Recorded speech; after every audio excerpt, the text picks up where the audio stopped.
Hello everyone. So we'll be looking into the synthesis of PGF2 alpha by an Corey synthesis. The starting material is cyclopentadiene, which reacts with methoxymethyl chloride or chloromethoxymethane in the presence of sodium hydride with the help of THF at minus 55 degrees centigrade to give a methoxylated compound. This methoxylated compound acts as a diene system which reacts with chloroacrylonitrile system in the presence of copper tetrafluoroborate system through a Diels-Alder reaction to give me a Diels-Alder adduct. This Diels-Alder adduct also gives CN and Cl. This CN in the presence of KOH and DMSO at 30 degrees centigrade and 14 hours of reaction with the consecutive 3 steps shall yield a carbonyl carbon. The Cl acts as a leaving group and CN is completely oxidized to a carbonyl carbon. This gives a cyclic ketone structure. This cyclic ketone structure in the presence of metachloroperbenzoic acid in the presence of a solvent like CH2Cl2, that is your dichloromethane, which is yielding me a 95% product under a Baeyer-Villiger oxidation. So Baeyer-Villiger oxidation says that if there is a cyclic ketone system, it shall give me a lactone. Hence this cyclic ketone is giving a lactone. Cyclic lactone in the presence of NaOH and water at 0 degree centigrade and 12 hour, the lactone shall cleave. That is, this lactone, it cleaves to give a cyclopentene structure with the carboxylic acid and a methoxy system. This also cleaves out so that the lactone structure will also yield me an OH. This cyclopentene structure in the presence of Ki3, that is potassium triiodide, with the consecutive 2 steps undergoes an iodolactonization. We can see that there is a presence of a double bond over here. Across this double bond, the Ki3 adds to give me a cyclic lactone structure. So this particular reaction is called as halolactonization or iodolactonization. Now we can see that there is a presence of an OH in this particular lactone along with iodine. In the presence of acetic anhydride and pyridine, it shall protect the OH. Now this shall give me 100% protection. This protected lactone system now is going to give me OH to OAC. Rest all system shall remain same. Now we can see that there is a presence of iodine over here, which in the presence of tributyl tin hydride and AIBN in the presence of benzene as the solvent. This is going to replace the iodine by H. That is, AIBM generates the radical and tributyl tin hydride will give me a hydride system, so that iodine is kicked out to give a hydrogen over here. Now the rest all system shall remain same.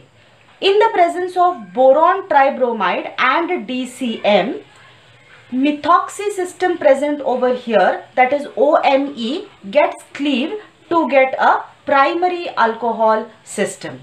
Rest all system will remain same. This shall give me methoxy will cleave and in the 90% yield, it is going to give me a primary alcohol system. The primary alcohol system that is present over here in the presence of a Collins reagent, that is chromium 6 oxide in the presence of pyridine and DCM under Sarrett oxidation. Sarrett oxidation says that whenever there is a presence of a primary alcohol or a secondary alcohol, it will get converted to its respective aldehydic system. So Sarrett oxidation helps in the conversion of this primary alcohol to its respective aldehyde system. Now this aldehydic system in the presence of dimethyl 1,2-oxoheptyl phosphonate which is a phosphonate carbanion structure in the presence of sodium hydride and dimethoxyethane at room temperature. 60 minutes reaction undergoes a Horner-Wadsworth reaction to give me an alkene at this aldehydic position. So an alkene is formed at the aldehydic position, which is above the plane. Restall system, from which we have added this dimethyl 1,2-oxoheptyl phosphonate, is added across this long chain system. Now we can see that P double bond O, OMe will act as a complete leaving group, so that I get a double bond over here, which is the alkene system. This alkene system, in the presence of zinc borohydride and dimethoxyethane at room temperature with a 30 minutes reaction and a 49% yield, is going to reduce the carbonyl carbon. Now we can see that previously there was this carbonyl carbon which is present. There was a carbonyl carbon at this position number 15 of my final product. It is going to get reduced in the presence of zinc borohydride to its respective OH.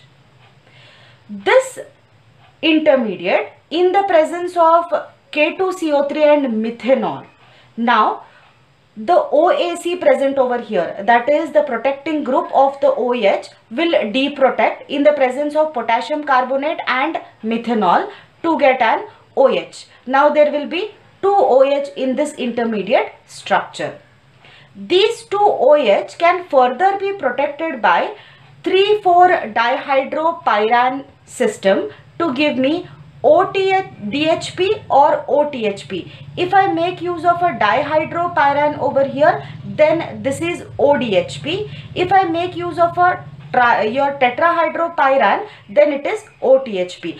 Both the systems can be utilized. Though I have written the structure as dihydropyran, my protecting group can also be OTHP. So instead of DHP over here, it can be tetrahydropyran. So both of the protecting agents can be used. So this protects the previous OH systems. Now this previous protected system will react with the further system at 60 degrees centigrade, so that now the presence of the lactone system is seen. Now you can see that there is an aluminium hydride system, that is isobutyl aluminium hydride system, which is a good reducing agent. In the presence of a toluene, will cleave this lactone structure in the presence of phosphonium ylide. Further, this lactone in the presence of a phosphonium ylide and in the presence of dimesyl sodium solvent like DMSO will have 3 consecutive steps in a Wittig reaction, so that the next long chain is formed along with the alkene. So Wittig reaction will be in such a way that previously with this isobutyl aluminium hydride, there will be a synthesis of a ketone at this particular position. Once the ketone is synthesized, this ketone will react with a phosphonium ylide, so that an alkene is formed. So this is followed by the Wittig reaction. Now this particular system which has got this OTHB protection should have to be deprotected. This can be done in the presence of acetic acid, water at 37 degrees centigrade with a 90% yield to give me PGF2 alpha. That means there is a presence of 2 OH at position number 9, position number 11. That is my F family. And there are 2 double bonds. There is also an OH at position number 15. So this is my PGF2 alpha. This PGF2 alpha, if I do a partial reduction at position number 1, 2, 3, 4, 5, 6. Now if I do a partial reduction of this double bond and I do a partial oxidation of the position number 9, that is this particular position which is OH, is going to yield me PGE1. So this is called as Corey synthesis of PGE1. So let me repeat the last complete steps. Once the Wittig reaction is followed, Once the Wittig reaction is followed, we get a double bond. This in the presence of acetic acid, OTHPs are cleaved out to give me a OH. Under partial reduction, your double bond between 5 and 6 can be reduced so that there is no double bond between 5 and 6 in the final product. And under partial oxidation at position number 9, there is an oxidation so that it yields a carbonyl carbon. So from PgF2 alpha, we will be getting PgE1. PgF2 alpha, we get PgE1. So this is the synthesis which is called as Corey's synthesis of PgF2 alpha.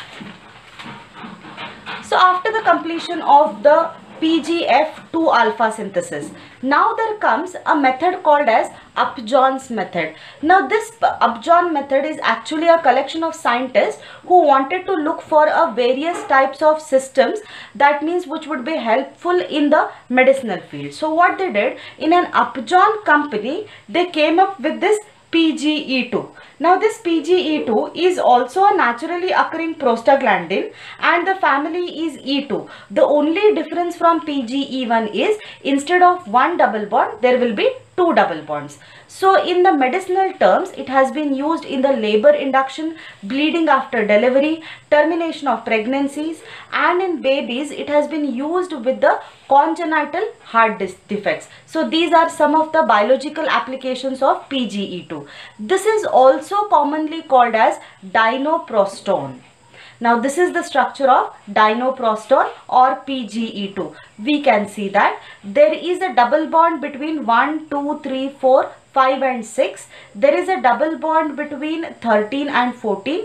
A carbonyl carbon at position number 9 and OH at position number 11 and 15 respectively. The difference being from PGE1 is PGE1 doesn't have a double bond between carbon number 5 and carbon number 6.